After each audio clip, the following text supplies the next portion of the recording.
السلام عليكم ورحمة الله تعالى وبركاته. أعزائي التلاميذ والتلميذات، مرحبا بكم في القناة ديالنا فيلسوفي مع السيمو. إذا كما قريتو في العنوان وفي الصورة المصغرة في هذا الفيديو إن شاء الله غادي نشوفو مجزوءات ديال الوضع البشري اللي كتعتبر أول مجزوءة اللي كاينة في المقرر ديال مادة الفلسفة السنة ديال البكالوريا. إذا في هذا الفيديو إن شاء الله غادي نشوفو تلخيص كامل ديال هذه المجزوءة كاملة. الناس اللي بغاو يرجعوا الوطني، فهذا هو احسن فيديو تلقاوه. غادي نشوفوا ان شاء الله هذه المجزوءه كامله من ا جيسكا زد، بالمفاهيم ديالها، بالمحاور، بالمواقف وامثله من الواقع. اذا في هذه المجزوءه عندنا ثلاثه ديال المفاهيم اساسيه: مفهوم الشخص، اول مفهوم اللي هو مفهوم الشخص، ثم ثاني مفهوم اللي معنا هو مفهوم الغير، هو مفهوم الغير، ثم ثالث مفهوم اللي معنا هو مفهوم التاريخ. اذا غنبداو اولا بمفهوم مفهوم الشخص.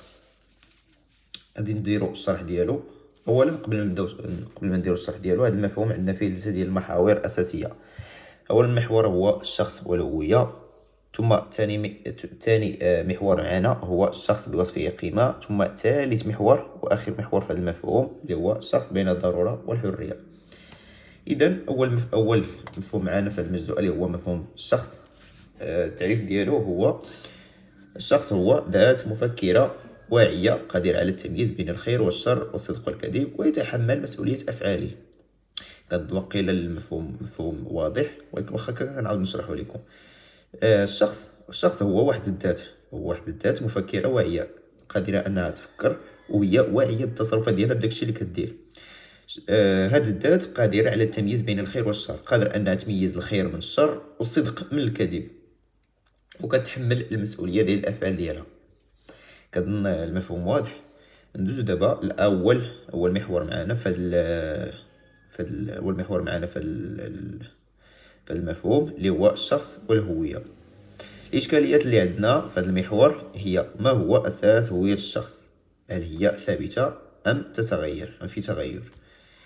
اذا قالنا شنو هو الاساس اللي كتقوم عليه الهويه ديال الشخص، وهاد الهويه ديال الشخص واش ثابته ولا كتغير مع الوقت؟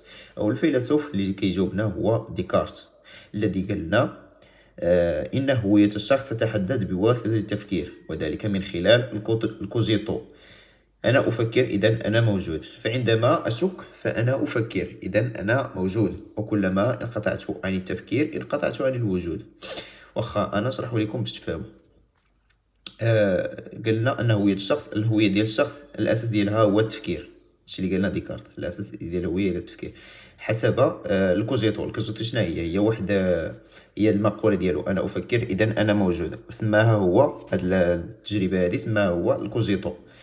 قالنا عندما اشك فانا افكر. فاش كنشك في اي حاجه في الوجود، في يعني اي حاجه، فانا كنفكر اذا انا موجود. فاش كنكون كنفكر فراه انا كاين.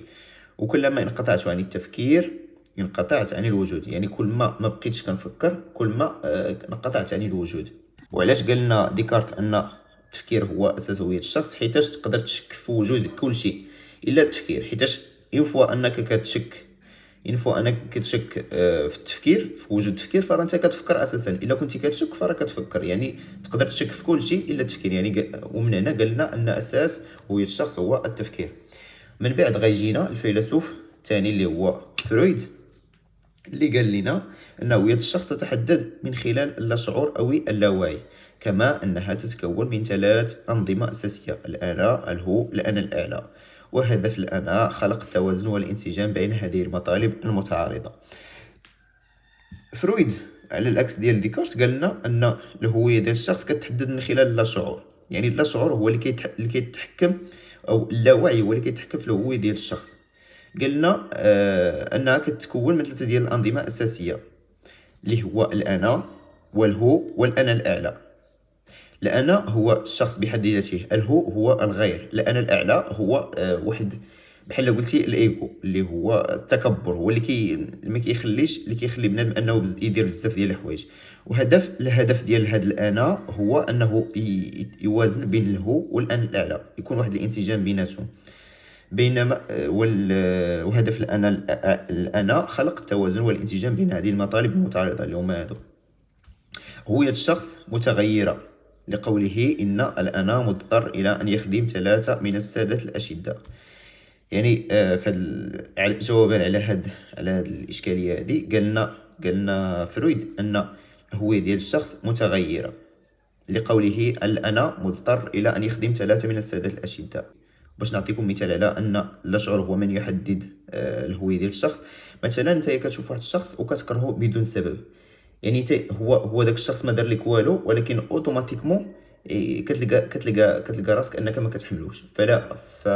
فغالبا كتلقى راسك انك فالسبب فاش انك كتكون كتكره داك الشخص هو شتي منه شي تصرف، ولا يعني باطنيا بدون لا شعور فانك كتكرهه بسبب دار لك واحد الحاجه، واخا انت ما عرفتش علاش كتكرهه، ولكن يقدر يكون انك شتي فيه شي تصرف اللي ما عجبكش شي نهار.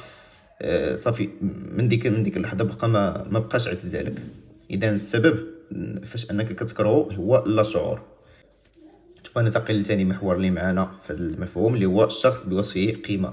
الاشكاليات اللي عندنا هي مما يستمد الشخص قيمته، وهل هي غايه ام وسيله؟ منين كيجيب هذا الشخص القيمه ديالو؟ وديك القيمه واش كتغير؟ واش غايه؟ واش خصنا نوصلوها ولا غير وسيله باش نوصلوا لحاجه اخرى؟ كانت قال لنا أن الشخص هو الكائن الوحيد الذي يستحق أن ينظر إليه كغاية في ذاته وليس كوسيلة لتحقيق غايات معينة، فهو يسمو ويتعالى عن كل الموجودات لأنه يمتلك عقلا أخلاقيا علميا الذي من خلاله يستمد القيمة المطلقة على خلاف الأشياء التي تعتبر قيمتها نسبية فقط. يعني قال لنا أن الشخص هو الكائن الوحيد اللي خصنا نشوفوا فيه على أنه غاية، يعني ما خصناش نستعملوه كوسيله باش نوصلوا لحاجه اخرى لتحقيق غايات معينه. فهو يسمو هو الملك ديال الموجودات الاخرين، الحيوانات النباتات، هو الملك ديالهم حيت عنده واحد العقل اخلاقي علمي اللي كيستمد منه القيمه المطلقه ديالو على خلاف الاشياء التي تعتبر قيمتها نسبيه، بحال مثلا السكين، بحال هذا القلم، بحال هذه المسطره، بحال هذه الورقه كتكون قيمتها نسبيه، يعني غير فاش كنحتاجوها عاد كتكون عندها القيمه، على عكس الانسان اللي كتكون عنده قيمه بسبب العقل ديالو، ماشي حتى كنحتاجو عاد كتكون عنده قيمه. بينما الفيلسوف الثاني غوسدوروف قال لنا أن الشخص الأخلاقي أهم من مفهوم الفرد، لأن القيمة الأخلاقية الإنسانية للشخص لا تتحقق في مجال الوجود الفردي المنعدم. فقيمة الشخص حسب غوسدوروف لا تتحدد في المجال الفردي، بل تتحقق انطلاقا من المشاركة في الجماعة بحيث يكون هو الفرد. غوسدوروف قال لنا الشخص الأخلاقي أهم من مفهوم الفرد، لأن القيمة الأخلاقية ليس هي الشخص لا تتحقق في مجال الوجود الفردي المنعدم. فقيمة الشخص قلنا أن القيمة ديال الشخص ما كتحددش في المجال الفردي، يعني القيمة ديال وإنما القيمة ديال الشخص كتحقق انطلاقا من داكشي اللي كيقدم في الجماعة ولا في المجتمع. مثلا نعطيكم واحد المثال، مثلا الأستاذ ولا الدكتور فرا كتكون عندهم قيمه اكثر من شخص اخر على حساب داكشي اللي كيقدم. حيت مثلا الطبيب كيساعد المرضى، كيعتق المرضى من الموت. الاستاذ مثلا كيكبر واحد الجيل باش يكون جيل اللي واعي وبعقله، يعني يكون راسو عامر. يعني هادو كتكون عندهم قيمه اكثر حيتاش كيساهموا ولا كيشاركوا اكثر في المجتمع. ثم ننتقل للاخر محور من هذا المفهوم اللي هو الشخص بين الضرورة والحرية. الإشكاليات اللي عندنا هي هل الشخص ذات حرة أم خاضع لضرورة؟ إذا كان حرا هل حريته مطلقة أم نسبية؟ وإذا كان خاضعا للضرورات التي يخضع لها؟ إلا كان الشخص قلنا واش الشخص حر ولا خاضع لشي ضرورة، لشي حاجة اللي ما كتخليهش حر. إذا كان حر واش الحرية ديالو مطلقة، يعني حرية ما عندهاش نهاية، ولا غير حرية في واحد شوية وصافي، يكون حر غير بعض المرات. والا كان خاضع شنو هي هاد الحوايج، شنو هي هاد الضرورات اللي كيخضع ليها؟ اول فيلسوف كيجاوبنا على هذه الاشكاليات هو سارتر، الذي يعتبر ان الشخص حر. قالنا ان الشخص حر حيتاش الانسان واحد المشروع باعتباره دائم التجاوز لوضعيته الاصليه، وذلك من خلال انشطته وافعاله ليحقق ذاته بواسطه تحقيقه لاحد الممكنات في المستقبل. بمعنى ان وضع الانسان نتاج لاختياره وذلك ما يجعله يتحمل المسؤولية عما أوه عليه. الوجود يسبق الماهية. سارتر قال لنا أن الشخص سارتر قال لنا ان الشخص حر حيت يمكن ليه انه يتجاوز ديما الوضعيه اللي فيه. مثلا الا كان فقير يقدر يولي غني، الا كان ضعيف يقدر يولي قوي، الا كان عبد يقدر يولي ملك. يعني هو حر، يقدر يعني يتجاوز ديما الوضعيه الاصليه ديالو، ذلك من خلال انشطته وافعاله ليحقق ذاته. يعني من داكشي اللي كيدير يقدر يولي داكشي اللي بغا، يعني هو حر. بينما سبينوزا قال لنا ان الشخص ليس حرا. قال لنا ان الشخص محكوم عليه بالضروره والحتميه، بل هو يتوهم الحريه، يعني غير كيسحب ليه واش حر وصافي، باعتبار ان الانسان خاضع لضروره طبيعيه لا يملك خيار امامها، ويعتقد انه حر لأنه يدرك أنه يقوم بالفعل، لكنه يجهل السبب الذي يدفعه للقيام به. ويقدم أمثلة على ذلك، من بينها مثال الحجر الذي يتحرك بفعل قوة خارجية، فلو امتلك الوعي لاعتقد أنه يتحرك بحرية لأنه يجهل السبب المحرك. قلنا سبينوزا أن الشخص هو يتوهم فقط أنه حر، هو ليس حرا، وإنما فقط كيسحب ليه راسو باللي هو حر. وعطى واحد المثال هنايا باش تفهموا مزيان، اللي هو الحجر اللي كيكون في الواد. هو دابا داك الحجر كيتحرك بفعل القوه ديال الماء، قوه خارجيه. وكون كان هذا الحجر عنده الوعي، كون كان عاقل، غيسحب ليه راسو واش كيتحرك بالفعل يعني انه حر وكيتحرك بالقدره ديالو، وانما هو كيتحرك فقط بقوه خارجيه اللي هي القوه ديال الماء. ثم غادي ننتقلوا لثاني مفهوم اللي معنا، اللي هو مفهوم الغير. ثاني مفهوم اللي هو مفهوم الغير، الشرح ديالو هو الغير هو كل ذات إنسانية أخرى تختلف عن الأنا، لها وعيها الخاص واستقلالها، ويمكنها أن تكون موضوع معرفة أو علاقة. اللي قالنا أن الإنسان هو واحد الشخص آخر كيختلف على الأنا، عنده حتى هو واحد الوعي والاستقلال وكيتحمل المسؤوليه ديال الافعال ديالو. ويمكن ان تكون موضوع المعرفه او علاقه، يعني تقدر تكون بين الانا والغير علاقه تواصل، صراع او تعاون. اول محور معنا في هذا المفهوم اللي هو وجود الغير. والاشكاليات اللي عندنا في هذا المحور هي: هل وجود الغير ضروري لوجود الانا، ام الغير مجرد شبيه لي، ام وجوده مستقل عني؟ واش وجود الغير ضروري باش يكون الانا؟ وهل الغير غير كيشبه ليا ولا حتى هو مستقل عني؟ يعني وجود كيشبه ليا ولكن مستقل عني، ماشي انا. جورج هيجل قال لنا ان وجود الغير غير ضروري، ماشي ضروري يكون الغير باش يكون الانا، لان الانا لا تعي نفسها الا من خلال اعتراف الغير بها. فالوعي بالذات لا يتحقق الا داخل علاقه مع الاخر. جورج هيجل قال لنا ان وجود الغير ضروري حيتاش الانا ما يمكنش الانا تعرف راسها الا من خلال وجود شخص اخر. بحال مثلا نعطيكم واحد المثال، فاش الاستاذ كيقول للتلميذ نوض للسبوره، اوتوماتيكمون داك التلميذ كيحشم. علاش كيحشم؟ حيتاش كاينين معاه تلاميذ اخرين في القسم.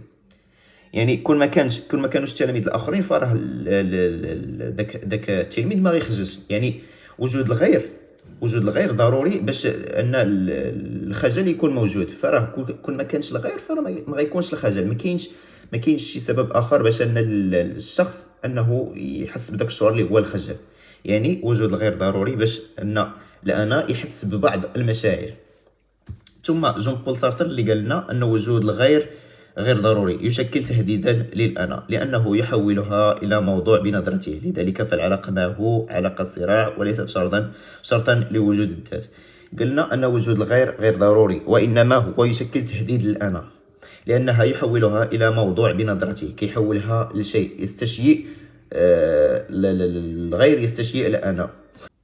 كمثال في السابق كانوا طبقات ديال العبد والسيد.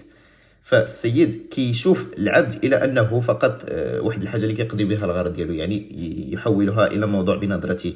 اذا فالعلاقه معه علاقه صراع وليست شرطا لوجود الذات. ثم ننتقلوا لثاني محور معنا في هذا المفهوم اللي هو معرفه الغير. الاشكاليات اللي عندنا هي: هل يمكن معرفه الغير معرفه حقيقيه؟ وهل الغير قابل للفهم ام يظل غامضا؟ واش يمكن لنا اننا نعرفوا الغير معرفه حقيقيه؟ وهل الغير واش الغير قابل للفهم ولا كيضل غامض وما نقدروش نفهموه؟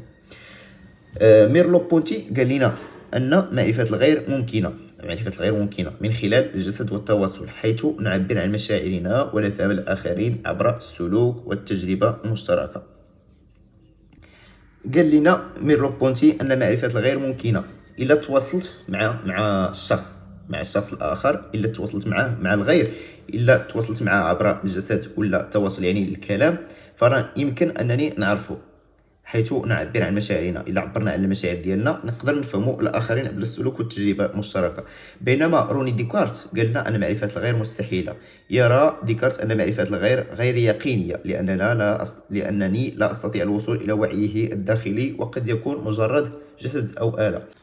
نعطيكم واحد المثال باش تفهموا. مثلا انت جالس في القسم ولا في الساحه ولا في المدرسه، شويه بان لك واحد التلميذ حزين، فاش كتشوفو انت حزين ما تقدرش تعرف شنو السبب ديال الحزن ديالو، الا انك خصك تواصل معاه باش تعرف شنو السبب ديال الحزن ديالو. اما الا شفتيه هكا فاص، فراه ما تقدرش تكون عليه معرفه يقينيه. تقدر تقول انه طرا ليه شي بلان مع العائله ديالو، ولا خسر شي حاجه في الحياه ديالو، يعني ما غتكونش عندك معرفه يقينيه، ما غتكونش متاكد 100% شنو السبب الحزن ديالو. يعني خصك تواصل معاه باش تعرف باش توصل للوعي الداخلي ديالو.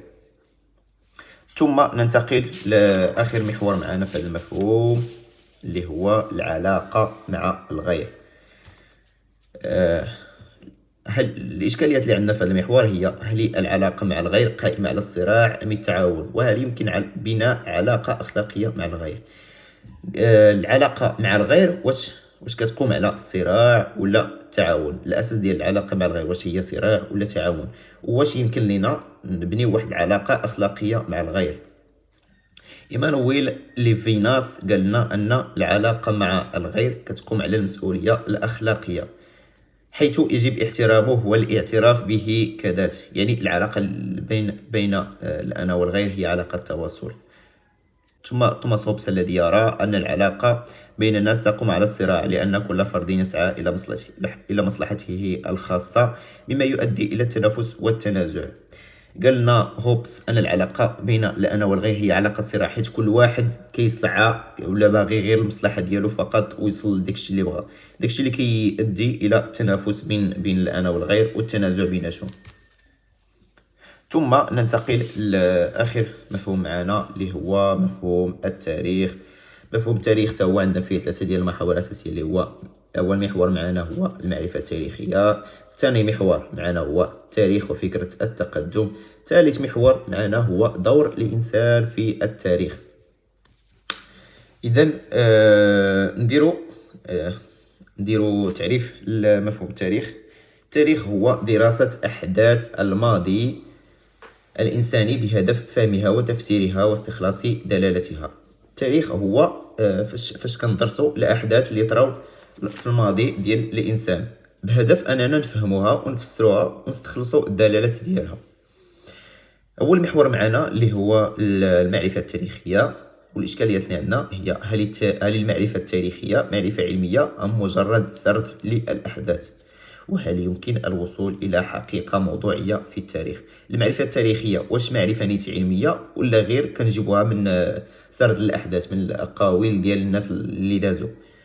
وهل يمكن الوصول واش نقدر نوصلوا للحقيقية موضوعية في التاريخ ولا غير يعني داكشي اللي كنوصلوا ليه ماشي حقيقة؟ أول فيلسوف كيجاوبنا هو ابن خلدون، الذي يرى أن التاريخ علم قائم على البحث والتحليل وليس مجرد نقل للأخبار، إذ يعتمد على التمحيص والنقد للوصول إلى الحقيقة. ابن خلدون قال لنا أن التاريخ باش نوصلوا لواحد الحقيقة خصنا نبحثوا ونحللوا مزيان، وماشي غير أننا نقلوا الأخبار من جيل إلى جيل آخر، وإنما خصنا نبحثوا ونحللوا. بينما بول ريكور قال لنا أن التاريخ لا يكون موضوعيا تماما، لأنه يتأثر بتأويلات المؤرخ ووجهة نظره، مما يجعله أقرب إلى التفسير منه إلى العلم الدقيق. قال لنا بول ريكور أن التاريخ ماشي موضوعي تماما، حيتاش كيتأثر بتأويلات المؤرخ، يعني من جيل إلى آخر فار كيتبدل التاريخ. اذا كننتقلوا لثاني محور معنا اللي هو التاريخ وفكره التقدم. الاشكاليات اللي عندنا في هذا المحور هي: هل يسير التاريخ نحو التقدم؟ واش التاريخ كيزيد لقدام ولا كيعرف تراجع ولا كيرجع دائما للور؟ وهل هذا التقدم حتمي ولا نسبي؟ هذا التقدم اذا طرا التقدم واش هو بزز ولا غير نسبي، يعني كيكون غير شويه وصافي ما كيتقدمش؟